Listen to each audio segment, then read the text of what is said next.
The Trumpet Daily program begins right now. Today's world news, what it means, where it's taking us. By bringing you the one and only possible message of world peace.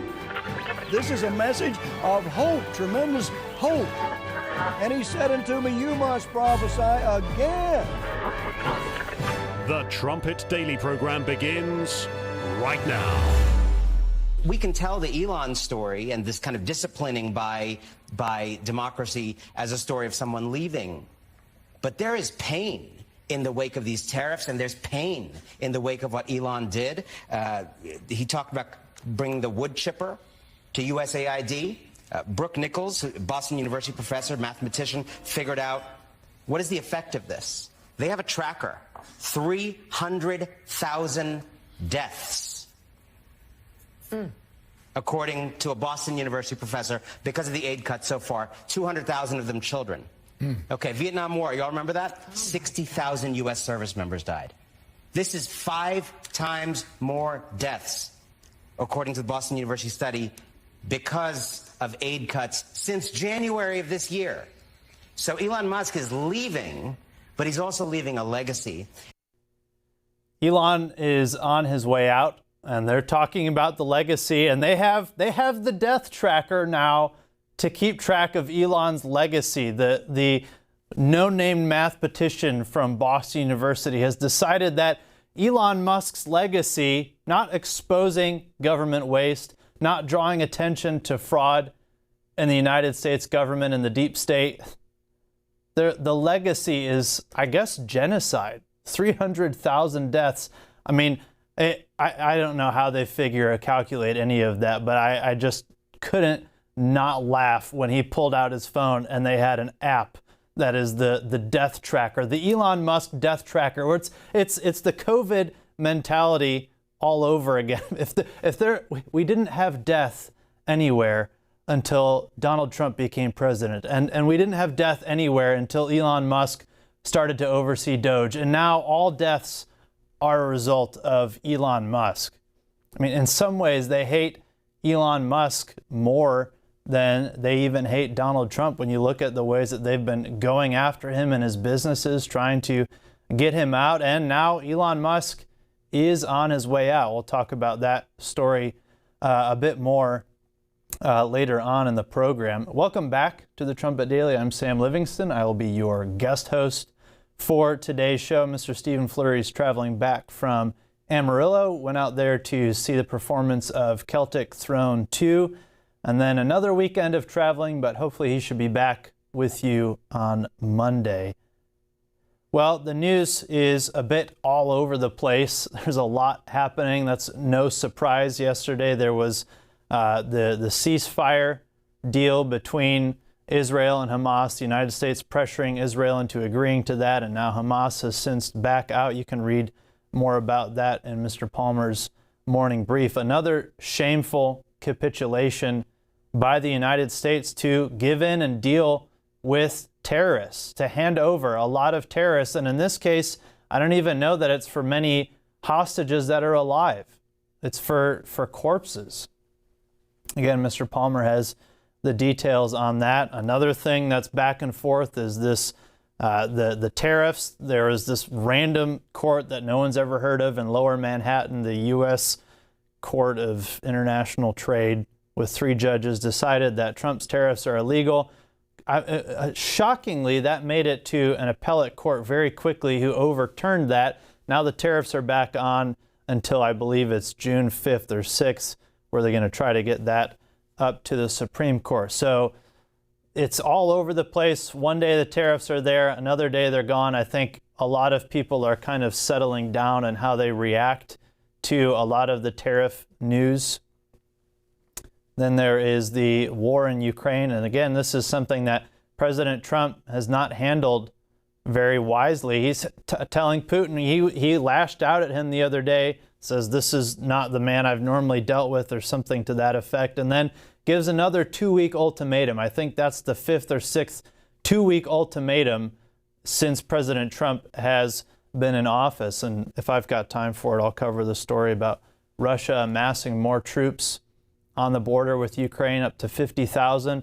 And there was another article in the Wall Street Journal about how Russia is their wartime economy, and this is really their industry now. This is they can't back out of it. There's so much money being made because of this war, and there's always just a few people that profit off of that. It's obviously not good for the entire nation.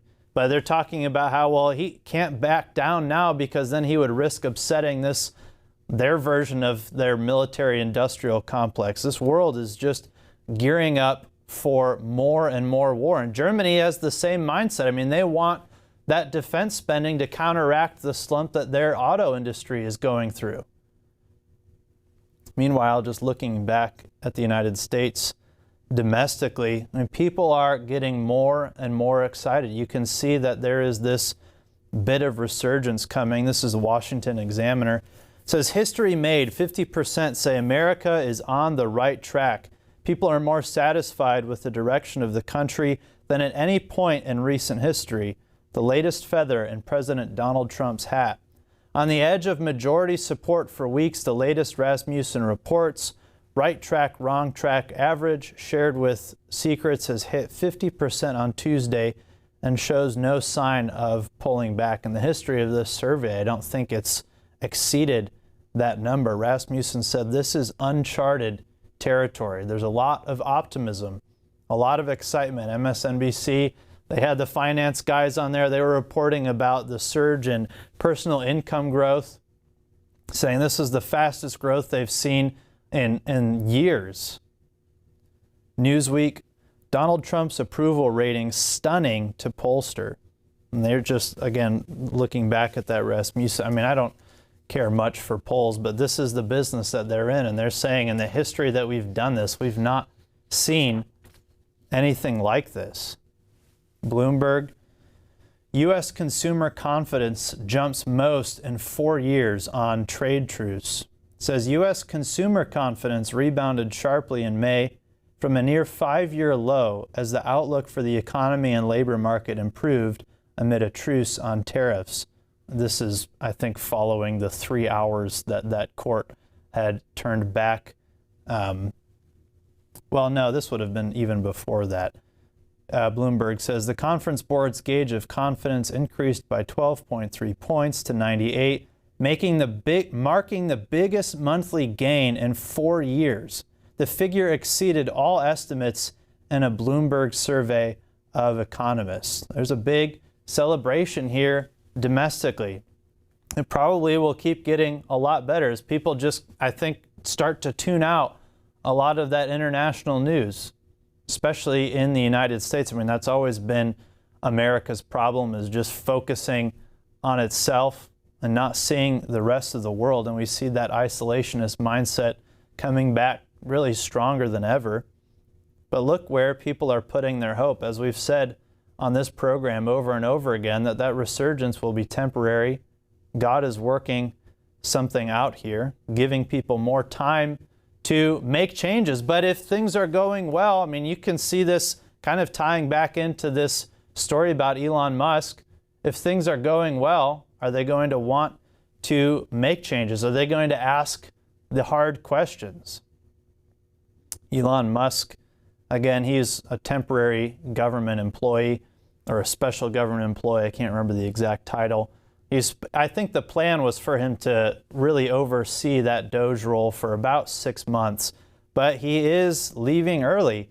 And it does feel like there's parts of it where I think he's trying to balance between not offending President Trump, and you can see where President Trump doesn't want to upset him, but I think they're ready, they're gung-ho about moving forward, and Elon is kind of there saying, look at this spending bill, you're undermining what we're doing. And he kind of has a negative message, and he's, politely being pushed out of the way. I mean, just even heeding that little warning from Elon Musk says a lot about the future of this country. I mean, it's not even a strong warning. It's a pretty obvious thing. If you want to avoid financial ruin, stop spending money you don't have. And the response to a message like that is, well, you could just go away We don't like that negative message. We don't like hearing that what we're doing is wrong. And is it wrong? I mean, look at how excited people are. But as a poll really, that means nothing, that sentiment. Look at the boiler room, like Mr. Armstrong wrote about. Look at the debt that is inescapable. Like I said, they're, I think, trying to do this as politely as they can. President Trump yesterday said that, well, today they're having a press conference at 12:30, of course, right after the show, so we can't grab any sound bites for you for today's show. President Trump says, I'm having a press conference today at 12:30 with Elon at the Oval Office. This will be his last day, but not really, because he will always be with us, helping all the way. Sorry, I just have to laugh at Trump's language. This will be his last day, but not really, because he will always be with us, helping all the way. Elon is terrific. See you tomorrow at the White House. Again, I think they're trying to do this on good terms. But you look at what Elon said about that spending bill, and I've got a clip of what he said yesterday. They don't like that negative message. Notice this clip. This is from that crazy haired guy that we played at the opening clip. I can't remember how to say his name. But again, another anti-Trumper. But notice what he says about how Elon, or why Elon, is being pushed out. This is clip 2. I think the theme of the last two stories that we've been talking about are welcome to democracy. Welcome to our system. It's not a judicial coup. Our system, for as long as these short-memoried people may or may not remember, has been a 3-branch system of government in which other branches have a say. And when you go back to the Elon Musk story, it's the same story.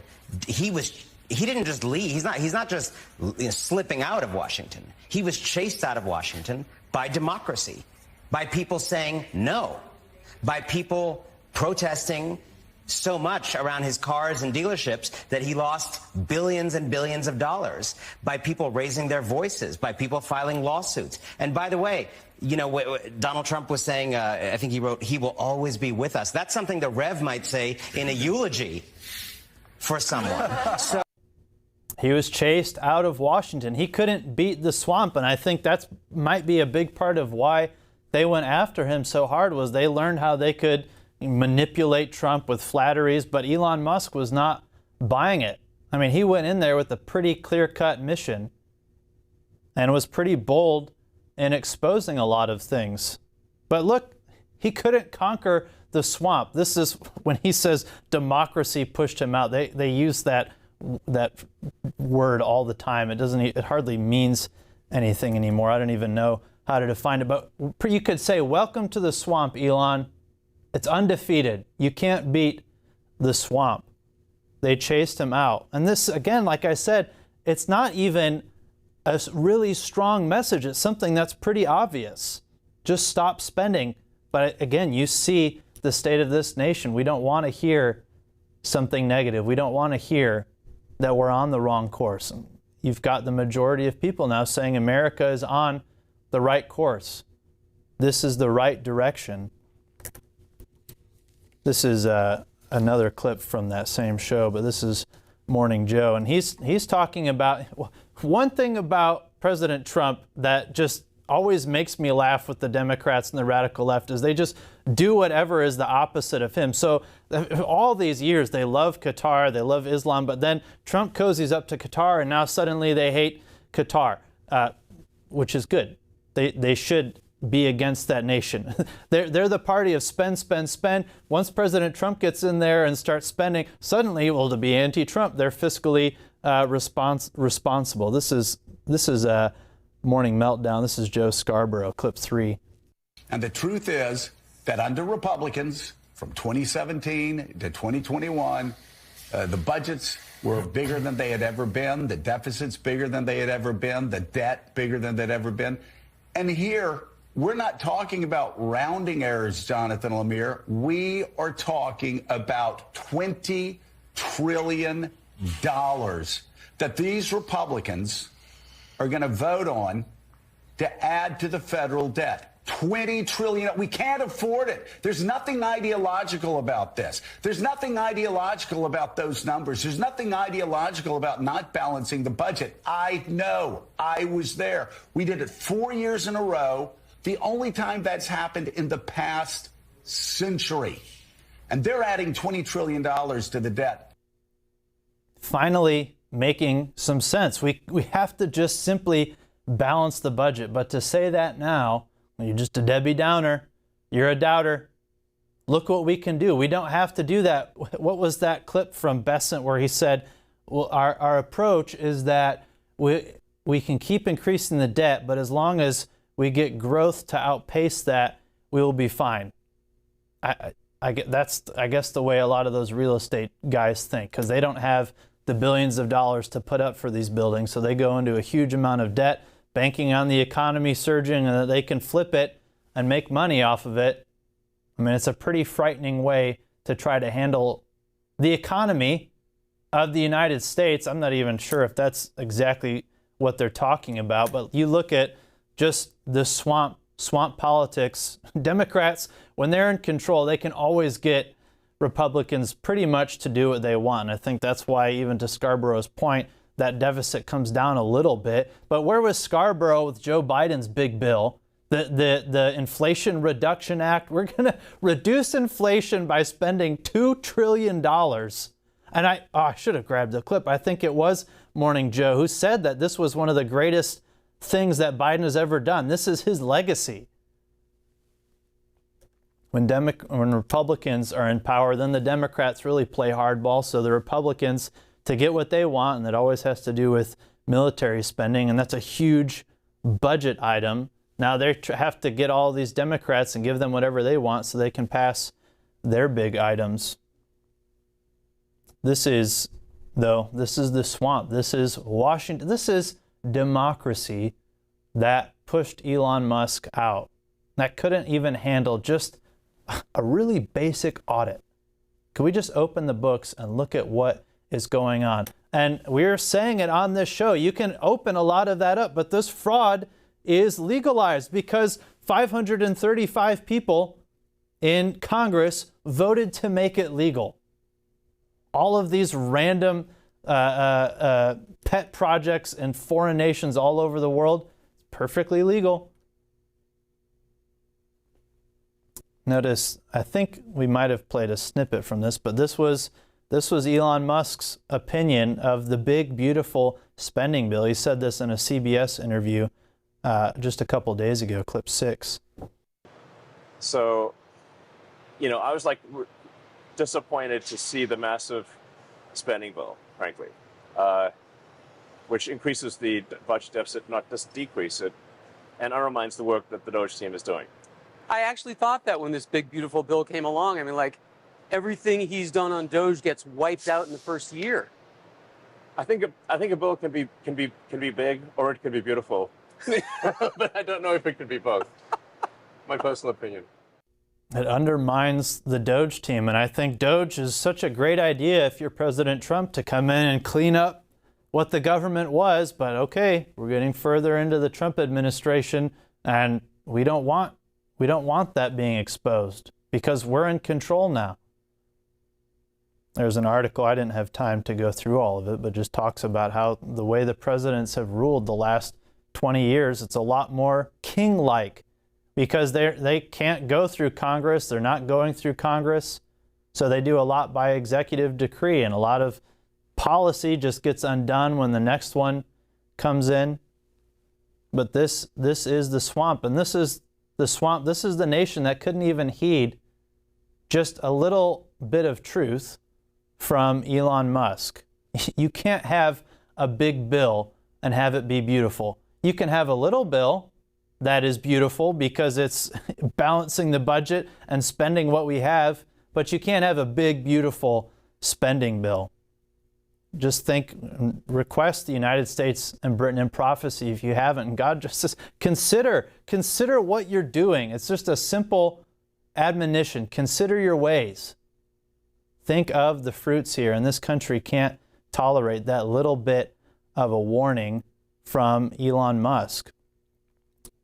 Well, I wanted to play, or I will play, a Key of David program for the second half of this show. I'll explain a little bit later, but I'm running out of time to do that. I wanted to touch on one more story about the Obama family. This was in a story from NBC News. It's titled, "Obama World Loses Its Shine in a Changing, Hurting Democratic Party." And they talk about how Kamala reached out to one of these former Obama campaign managers and said, "You want to do this for me?" And the guy said, "No, I don't want to have anything to do with you." But there was another Obama guy, David Plouffe, who did, and he was always hailed as the architect of Obama's 2008 victory. And they're talking about how he's just completely ruined his reputation. This article talks about all of these Obama boys and how they're losing their shine. This was one donor. He said, "The shine is off of David Plouffe now. He was the golden boy. Now he's just an old broken down boy who lost big." The article says, well, many Democrats still admire Plouffe's successes. The harsh words punctuated a growing sentiment across a party searching for a path forward. Team Obama's bloom may be falling off the rose. It says more Democrats are openly criticizing Obama strategists and consultants who were long treated as the high priests of the party's politics. Later on, it says they just talk about how Obama dominated this party for 2 decades, and now he's lost that control.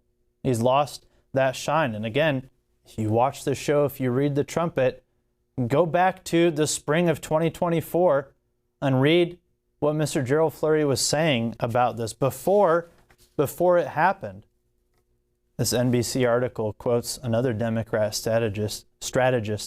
He says, "It's time to reevaluate the use of consultants and bring in new forward-looking people.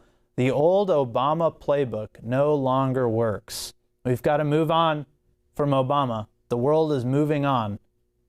Notice this clip from Jesse Waters the other night talking about this, clip 7. They're not just glazing us. They're turning on each other. Democrats just did what Obama told them to. They whacked Biden, and Obama's aides ran Kamala's campaign. And now they're realizing the Messiah can't walk on water.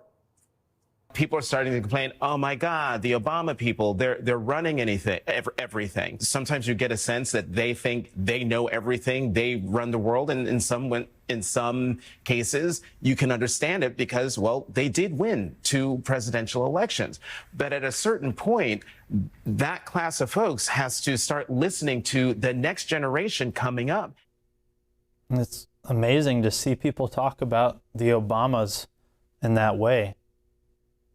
There have been a lot of rumors about a divorce between Barack and Michelle. They haven't been seen together in months. They're doing public activities, but they're both alone. And then some photographer managed to snap a shot of them at a restaurant. It's apparently the first time they've been seen in public together in 6 months. Fox News says Obama's seen together for first time in 6 months as analyst sees no love lost amid divorce murmurs. Michelle's got this podcast and she makes a lot of strange comments, frankly, about their marriage. But this analyst talks about this photograph and he's like, you wouldn't even think that they're a couple the way that they're interacting with each other. And then he says when they walk, you'd think that Barack Obama was like one of the Secret Service agents looking after Michelle Obama. So again, just you see this. I mean, they were the royal family of the Democrat Party. Barack Obama could do no wrong. And look at how they've fallen. Look at how they've been silenced. Where a lot of these Democrat analysts in public are crossing the dear leader. He's lost his shine. He doesn't know what he's doing. He doesn't know what he's talking about. A trend that we have been watching for a while now that is mentioned in Bible prophecy. Request our book, America Under Attack. Well, I have some other literature that I was going to offer that we don't always offer. This weekend is the holy day of Pentecost on Sunday. And if you haven't read the book Pagan Holidays or God's Holy Days, which I'd encourage you to request that booklet. You see the number there on your screen for any of the free literature that we offer on this show. In this booklet, it says, Passover symbolized Christ's sacrifice for the remission of our sins, and the days of unleavened bread, the putting away of sin. Pentecost pictures the first part of the spiritual harvest, the calling out of the church, the called out ones, which for the New Testament dispensation began on Sunday, Pentecost, June 17th, AD 31. On that day, the Holy Spirit came to dwell within flesh, as prophesied by Joel. I mean, these holy days, people might, if they're watching this for the first time, think that this is strange, but this is in the Bible. This is spelled out plainly about keeping these days. Read and request that booklet. I saw a post from someone, they were talking about this manuscript from 200 AD that was talking about the Trinity, and they were so excited. Well, this proves that Trinitarian doctrine was before the Council of Nicaea or whichever one it was. But nothing goes back to the Bible. It was this little manuscript that was torn up from a couple hundred years after Christ. And people get all excited about that, but they won't just go to the pages of the Bible. The other booklet I wanted to mention is titled Ruth Becoming the Bride of Christ. Not a booklet that we offer often on this show. It says, Ruth and Boaz courted during the spring harvest and they married on Pentecost. The story occurs during that 50-day period. It is a type of the church's marriage to Jesus Christ. Boaz was a type of Christ, and Ruth was a type of the end-time church at Christ's second coming. As you read the book of Ruth, you see that it progressively leads to the church's marriage to Jesus Christ. What Ruth talks about leads right up to our ultimate destiny, becoming the bride of Christ. This epic event is pictured on Pentecost, and that is what this book is all about. So if you don't have those pieces of literature, call now, request them for free. And the Key of David program that I want to play is titled Book of Ruth Pictures Pentecost. And it is about this book. It offers that booklet that I just mentioned.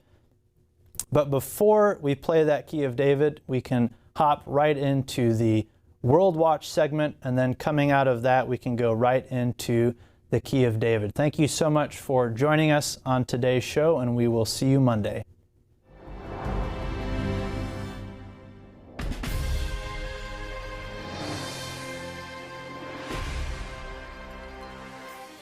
German Chancellor Friedrich Merz visited Lithuania on May 22nd to tour Germany's first post-war permanent foreign military base. The base houses the new 45th Armored Brigade, which is expected to reach 5,000 troops by the end of 2027. The brigade was officially created on April 1st, but the state of the government prevented the Chancellor from attending. This foreign deployment will make Germany's military more agile as Berlin improves its ability to sustain supply lines. As America moves out of Europe, Germany is moving in. Even as Germany lay in the ashes of World War II, the Trumpet's predecessor, The Plain Truth, boldly warned that Germany would rise again. Though some scoffed at the time, this story is a major development in proving that bold forecast correct. Bible prophecy reveals that Germany's remilitarization is an ominous sign for the world. To learn more, read Why Germany's New Military Base Matters. China's Commerce Ministry said on May 21st that it negotiated a significantly upgraded free trade deal with the Association of Southeast Asian Nations, which includes Brunei, Cambodia, Indonesia, Laos, Malaysia, Myanmar, the Philippines, Singapore, Thailand, and Vietnam. The association is China's largest trading partner. China is pushing for greater relations with surrounding nations such as those in this alliance, especially amid intensified pressure from U.S. President Trump's tariffs. This is significant because many of these nations are historically anti-China and pro-US. The Trumpet and its predecessor, The Plain Truth, long forecast greater union between China and less powerful Asian nations, even those historically aligned against Beijing. Bible prophecy reveals that China will play a leading role in a major Asian alliance soon to form. This alliance will play a key role in World War III. To learn more, read our free booklet, Russia and China in Prophecy. At least 17 people were injured in a stabbing attack at the main train station in Hamburg, Germany on May 23rd, according to local police reports. This tragedy is the latest in a series of violent attacks in Germany, with several occurring in the last 2 weeks. 5 people were injured by a Syrian man on May 18th in the city of Bielefeld. A 13-year-old boy was arrested in Berlin on May 23rd for stabbing a classmate the previous day. The Bible prophesies that the unrest and violence simmering in Germany and across Europe will be an important factor in uniting a fractured continent looking for stability. In the face of this worsening turmoil, the German people are looking more urgently than ever for a leader who will provide them with order and strength. To learn where this growing unrest is leading, read A Strong German Leader is Imminent. To learn more about current world news and how it relates to Bible prophecy, please visit thetrumpet.com.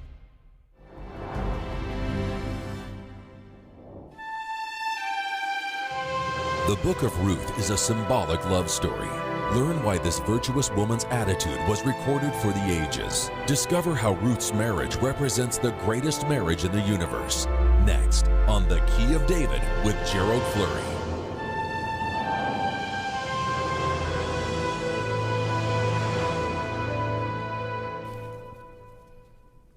Greetings, everyone. The book of Ruth in the Old Testament is a message about Pentecost, which pictures the marriage of Jesus Christ to the first fruits. And that's quite an awesome calling. But only those people who are doing God's work before Jesus Christ returns are going to be able to share that throne with Jesus Christ. They're going to be able to rule over the entire earth and the entire universe because they did God's work and delivered God's message in this end time before Jesus Christ gets here. So those people are the first fruits, and they're going to be ruling over the rest of God's family, which will include billions of people throughout all eternity. You will find that Pentecost is discussed both in the Old and the New Testaments. We don't hear too much about them, but in this book of Ruth, it just step by step gives you 7 steps, really, step by step, that lead to the coming of the Messiah. It leads you directly to that. Now, the book of Ruth is also about the physical origin of the house of David. And the kings who sit on that throne are going to lead right up to, step by step, to the second coming of Jesus Christ. And when Christ was on this earth, he too was a descendant of David. So we can keep that in mind, but that throne is on this earth today. It's on this earth today. It's in Britain. And it's the very same throne that Jesus Christ is going to sit on when he returns to this earth. Christ is not going to return to a non-extant throne. He's returning to a throne that is here on this earth. Now, our booklet on God's Holy Days explains Pentecost and where it fits in God's master plan, and all of our literature is free if you'd like to request that booklet. And it is an extremely important booklet. Here's what I wrote in the Royal Vision, June 2009. And this is about the book of Ruth. Elimelech and Naomi were a rich couple with 2 sons. Israel had a famine, and the family came under a lot of pressure because of that wealth. So they moved to the land of Moab, where they could get away from the problems. While they were in the land of Moab, Elimelech died.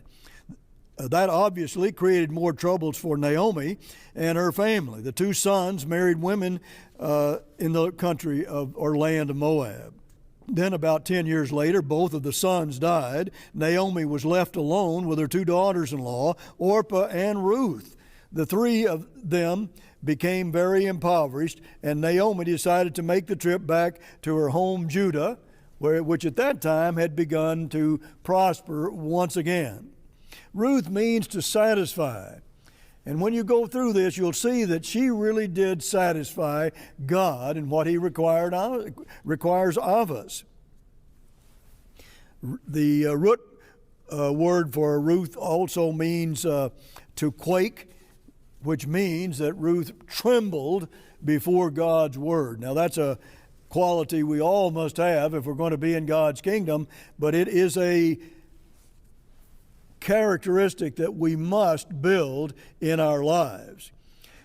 So these were the days of a lot of famine, and this was the time of the judges when everything was really evil upon this earth, and especially in Israel, because everybody was doing that which was right in their own eyes, just like they are today. But notice what it says in verse 6 of Ruth chapter 1. Then she started with her daughter-in-law to return from the country of Moab, for she had heard in the country of Moab that the Lord had visited his people and given them food. So she set out from the place where she was with her 2 daughters-in-law, and they went on the way to return to the land of Judah.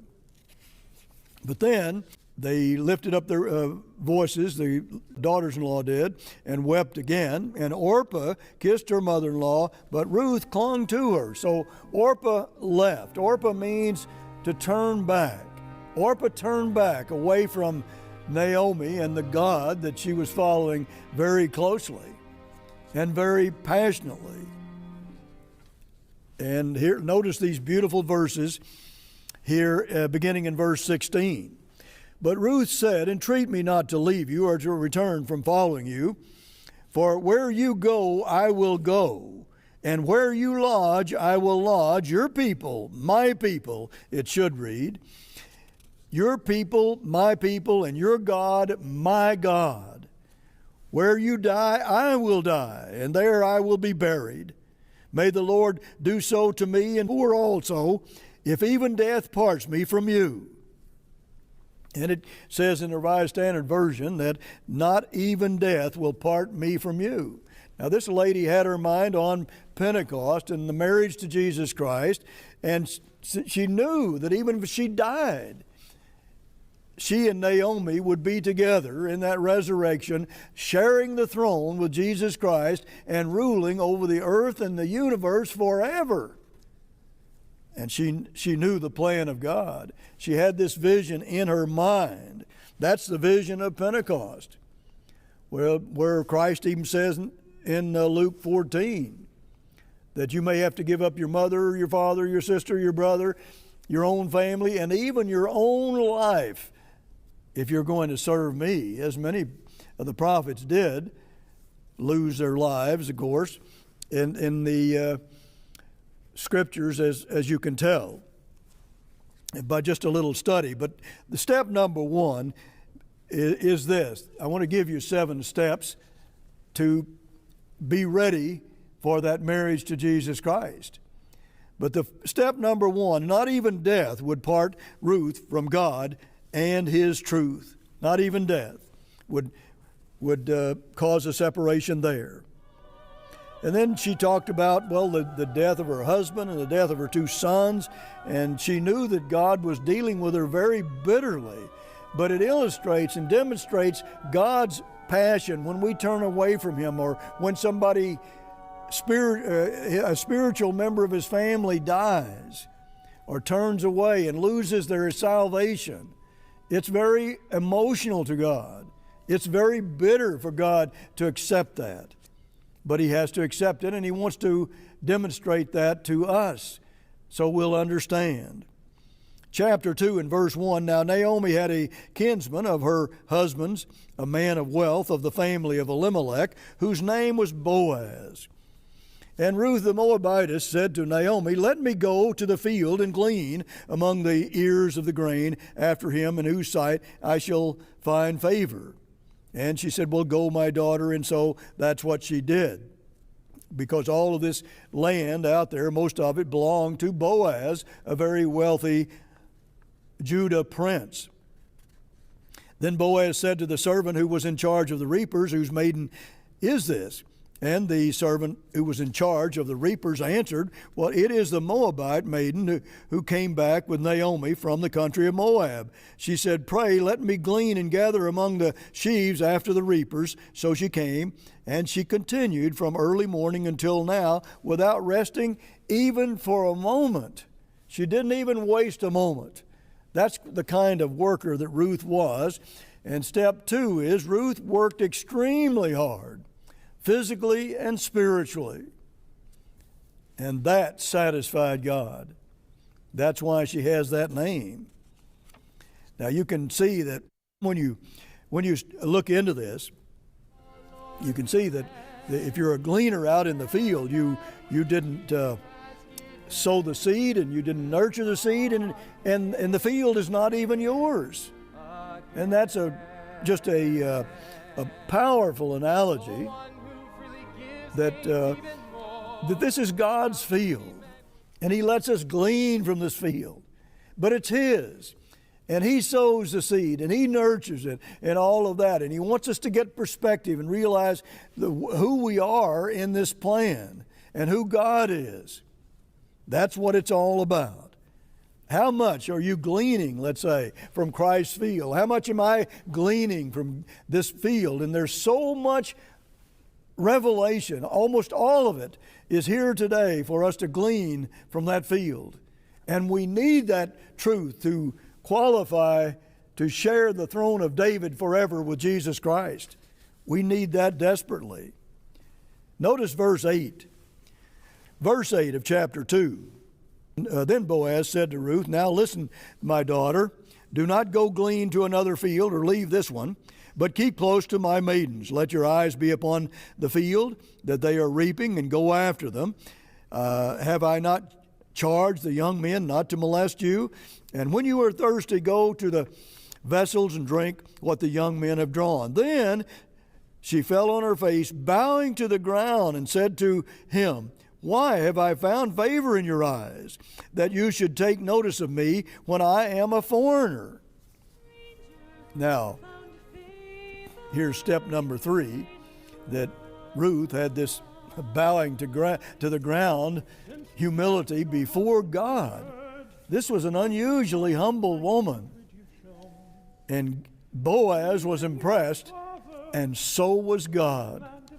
This was a special woman. And God rewarded her in a way that is most inspiring. But verse 11, but Boaz answered her, "All that you have done for your mother-in-law since the death of your husband has been fully told me."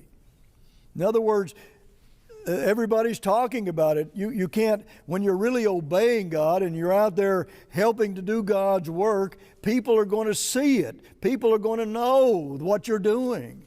They're going to know what you're a part of. You can't hide all your righteous deeds. And of course, God doesn't want us to. But Boaz said he fully understood that because all the people were talking about it. And he was moved by that. Then verse 11, this is the second part. "And how you left your father," talking about Ruth, "and mother and your native land, and came to a people that you did not know before." See, Ruth was willing to give up her family, everything, her country, everything, because she knew that Naomi was following God, and she was going to go with Naomi, and she was going to follow God and give up everything if she had to, because she knew that God had promised to give her a far greater family and so many wonderful blessings. But step number 4, you must show God that you really want to marry Christ. You have to show God that. He wants to see that you really want to marry Christ if you're going to sit on that throne and share it with Christ as a part of the first fruits, those called before the second coming, and rule with Jesus Christ forever. Now, she trembled before God's word, and she knew that she had to make certain that nothing stood in the way and nothing stood between her and God, just as it was with Naomi. Just imagine, here is Naomi who lost her husband who died, and then her 2 sons died. And yet God allowed her to be tried and tested so she could prepare Ruth for a great calling. And both of them are going to have very high positions in the kingdom of God for what they did. Both of them are great women of the Bible. Then verse 12, then the Eternal recompense you for what you have done, and a full reward be given you by the Eternal, the God of Israel, under whose wings you have come to take refuge. She just went to God and let His wings cover her and protect her and look after her.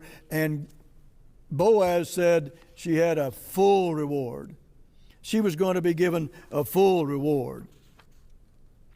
Verse 18, and also pull out some from the bundles for her and leave it for her to glean, and do not rebuke her.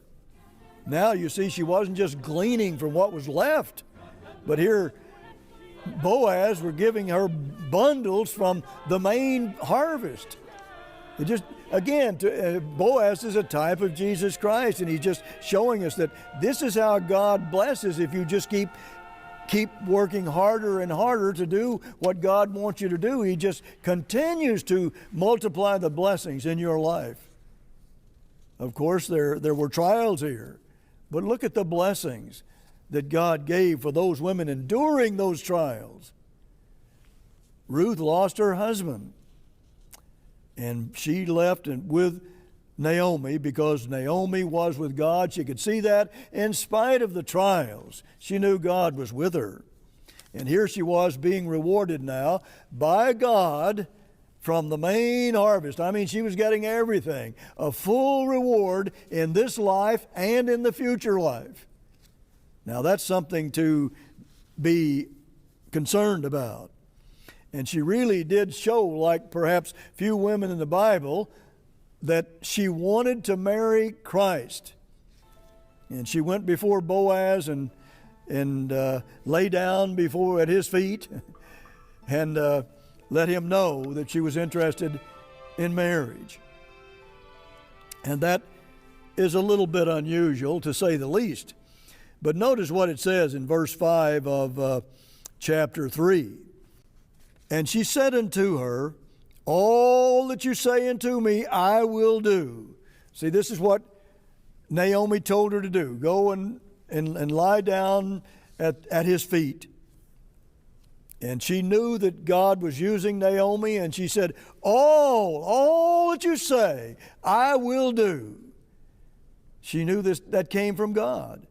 Can you and I say the same about everything that's out there? All you say, God, I will do. That's what this is about. All you say, I'll do it. Now that's how you get a full reward. And there's no reward like sharing the throne with Jesus Christ. That's the greatest opportunity he will ever give any men or women or anybody else.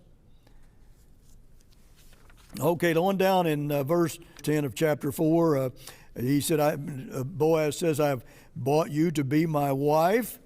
See, he bought her. He had to pay for her. That was one of the statutes that he followed in the Old Testament.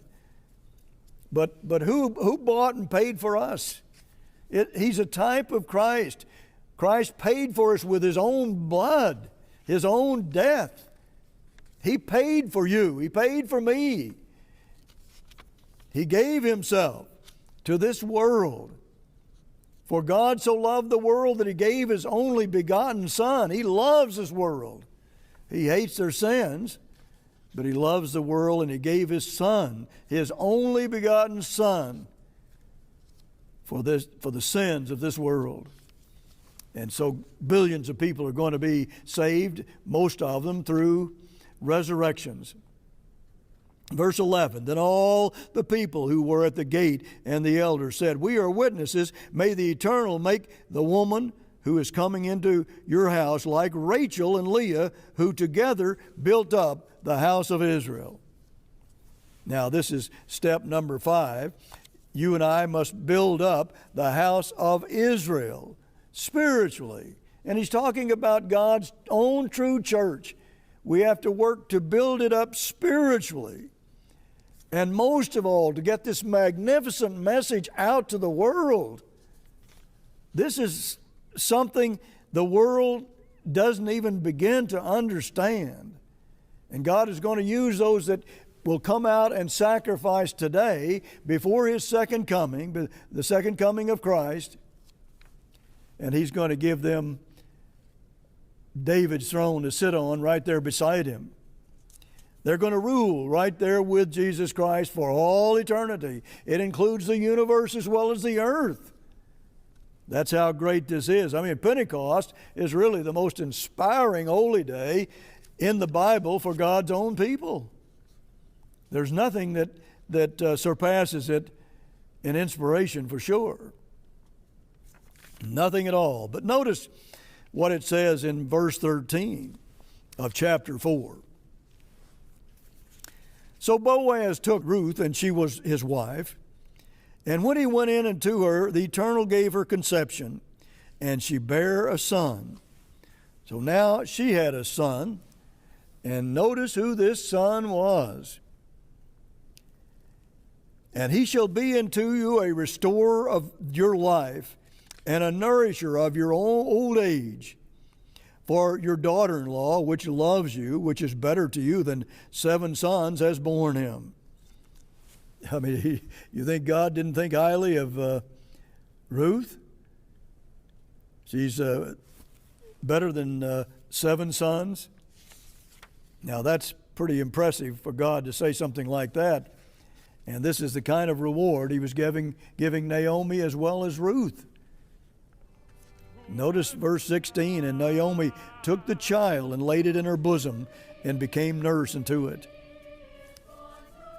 And the women, her neighbors, gave it a name, saying, There is a son born to Naomi. And they called his name Obed. He is the father of Jesse, the father of David. Well, what do you know about that? There comes the throne of David again. This is all about the greatest royalty in the Bible. There is no greater royalty than what is being discussed here. So the number 6th step is that we must declare the scepter promise. The scepter promise is about those kings that sit on David's throne up to the coming of and including the coming of the Messiah. So it's about race and it's about grace. God is going to give mankind salvation. And He's going to let those first fruits help Christ give the whole world salvation. It's about being saved, and it's about living forever in the ultimate glory that you could ever even imagine, the very glory of God, and being a member in God's own family. Now that's something to work hard for, extremely hard, as Ruth did. That's what we must do. Work extremely hard for that. Here's a quote that I really like from the book Isabel Hill Elder in her book Far Above Rubies. She said, Ruth moved to Bethlehem with her mother-in-law and married a man named Boaz of the royal house of Judah. When she bore the child Obed, the stage was being set for the future kings of the nation of Israel, or Judah, really it should read, and the coming of the Messiah. They were just setting the stage for that. The coming of the Messiah and also the kings that would rule on David's throne. That is just one of the most remarkable prophecies you'll ever read in your Bible. Now let's go to verse 21 of chapter 4, the last 2 verses. And Salmon begat Boaz, and Boaz begat Obed. And Obed begat Jesse, and Jesse begat David. Now, isn't that a beautiful story that you have here? That Obed means, it means to serve. And that's what this throne is going to do.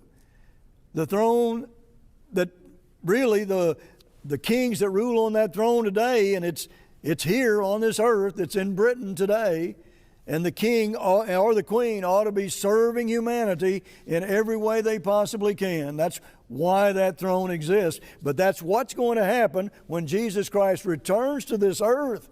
He's going to use those first fruits. They're there sharing that throne with Him and rule the world and serve them not exploit them as leaders do today, but serve them and help them become members in God's own family.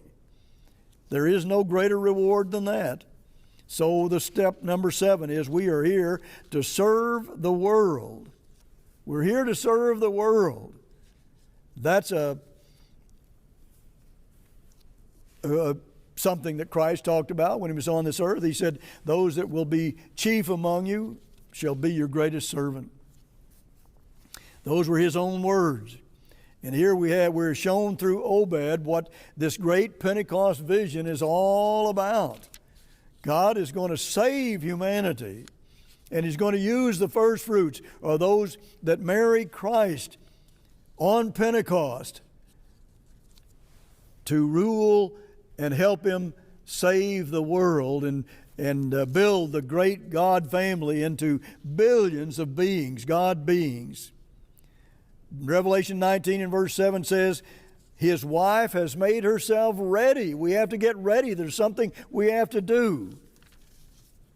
And I have a sermon I gave, and I'll send you even a copy of that sermon, a transcript of it, where you can understand this more in detail. But again, just the number 1 step was not even death would part Ruth from God's truth. Not even death. Number 2, Ruth was an extremely hard worker, physically and spiritually. She had a bowing to the ground humility before God. And you must show God that you really want this marriage, step number 4. And then I'll just, for lack of time, I'll just give you the last one, number 7. We are to serve the world. We are here to serve this world and receive that great reward. Until next week, this is Gerald Flurry. Goodbye, friends.